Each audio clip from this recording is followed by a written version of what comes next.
This is video number 2 of 2 on my 14-inch bandsaw. And this video is going to be totally dedicated to the subject of blade tension. I've known ever since I bought the bandsaw that I probably wasn't tensioning the blades correctly. I've been reading that the calibrations of the tensioning device here are probably very inaccurate. I've been trying to tension the blade with things like using the flutter test, where you gradually tension it until the flutter stops. I've been trying to tension it by feeling the deflection, and of course those are all very vague and inaccurate methods of tensioning the bandsaw blade. So what I've done for each of my bandsaw blades, I've measured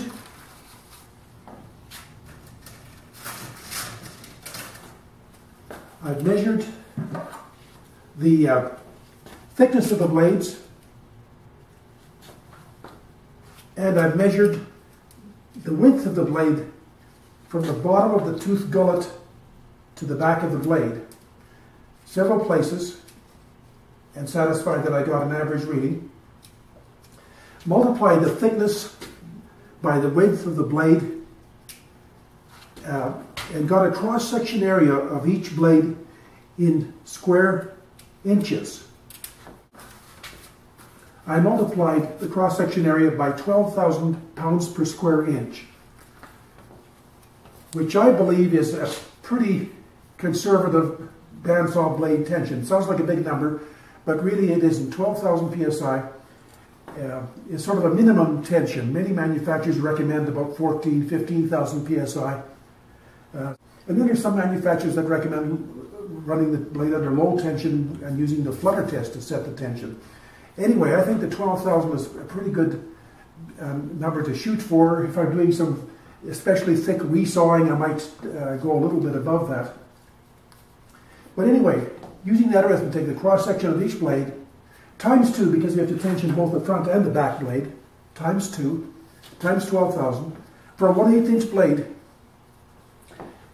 we should have 40 pounds of tension on the upper wheel, tensioning the blade.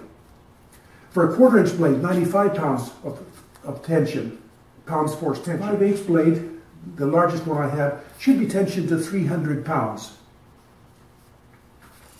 Now, what I'm going to do is measure the tension that's generated when I've set the spring to each of these markings on the slider casting here, and just see where I'm at.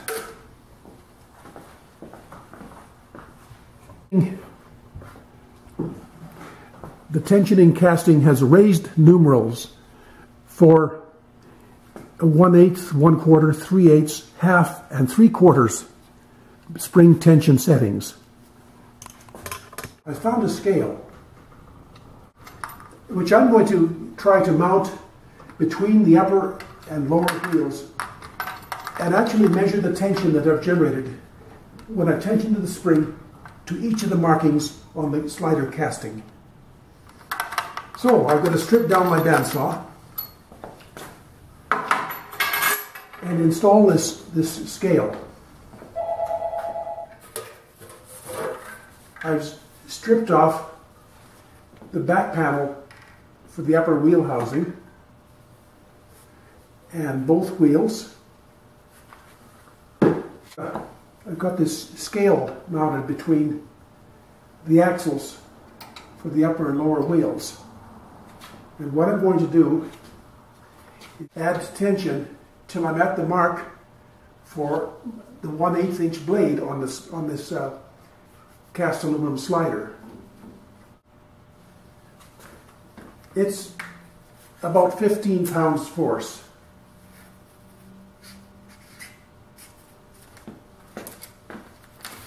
Okay, to the 1/4 inch mark.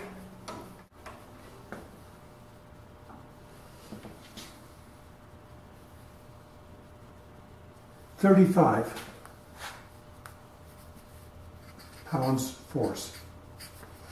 And I'm going to do that for each of the blade sizes and record them on this chart. And now I'm tightening the tension spring to the mark on the casting here for 3/4 inch.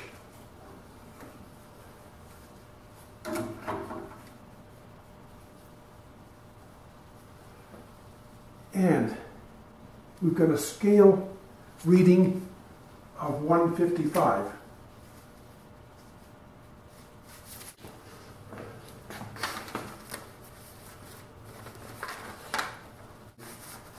And interesting to see how that compares to what I think is required for 12,000 psi blade tension. A 1/4 inch blade, this saw would tension the blade to 35 when set for 1/4. For 1/4 inch blade, I say you need 95 pounds force. 1/2 inch, 110 pounds force. For 1/2 inch, I say we need 215 to 220 pounds force. And when set to the setting here for a 3/4 inch blade, it generates 155 pounds force on the scale.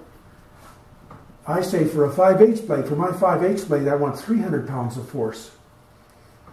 I really had no idea that the factory spring was that, shall we say, weak or under-spec'd.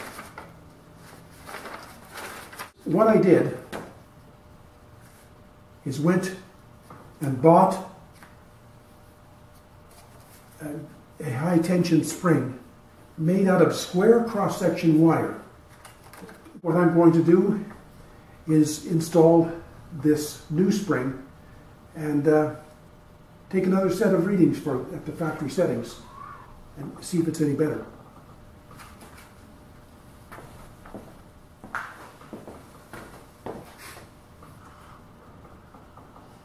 I've installed the new spring and tensioning it to the 1/8 mark. 30 pounds. I've expanded my chart to include a column for pounds force with the new spring. Okay, to the 1/4 inch mark.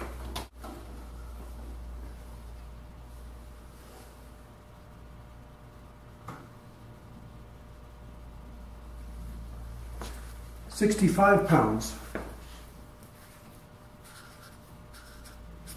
All right, now I'm going to do that for each of the sizes of blade.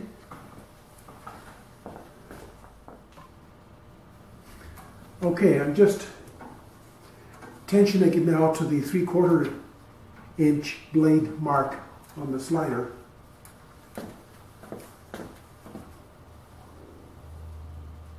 And we're at 275. So the new spring has just about double the stiffness of the factory spring in this bandsaw. I think that's going to enable you to get a little bit closer to the pounds force that I need for each blade. Since, for instance, for my 1/2 inch blade, with the new spring at the 1/2 inch mark is 210, and I said I wanted 215 to 220. For a 3/8 inch blade, with the new spring I measured 130 pounds force, and I said that for 12,000 psi tension I wanted 180. So it looks like even with a new spring, the factory calibrations are not going to work. So what I'm going to do is grind off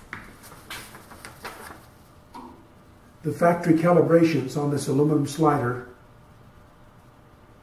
and gradually tension the saw to each of these steps. I'll tension it to 40 pounds and I'll put a new mark for the blade length on the casting, on this aluminum slider casting.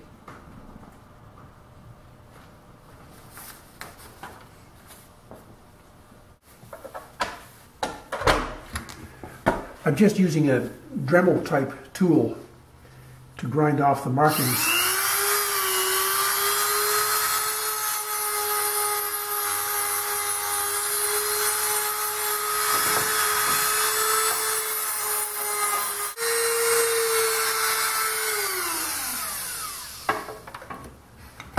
Okay, now I'll use a engraving tool to etch new marks for each blade size.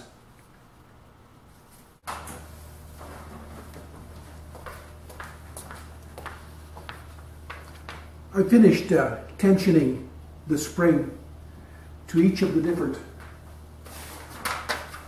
tensions that I need for each of my blades, and I've come up with a chart. Blade size, pounds force, setting number 1. I didn't really have room to write 1/8 inch or etch 1/8 inch all of blade, so I just put in number 1 on my slider, etch number 1, with my engraving tool.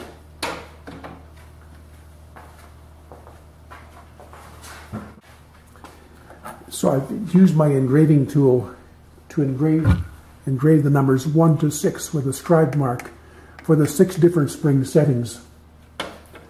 And then I've condensed my chart down into a little printed chart. Blade size, setting number, pounds force, and spring length. 1/8, 1/4, 3/8, half, 3/8 wood carver's blade, and 5/8. Those are my blades. I had measured the depth of the spring cavity and scribed a line on this housing representing the depth of the spring cavity. So in addition to my calibration numbers, I can use calipers to measure the spring length if it ever becomes necessary. Well, I hope you enjoyed this video. I enjoyed making it, and it was quite a learning experience for me. Anyway, thank you for watching. I hope you'll subscribe, and remember to check like or dislike at the bottom. Thanks for watching.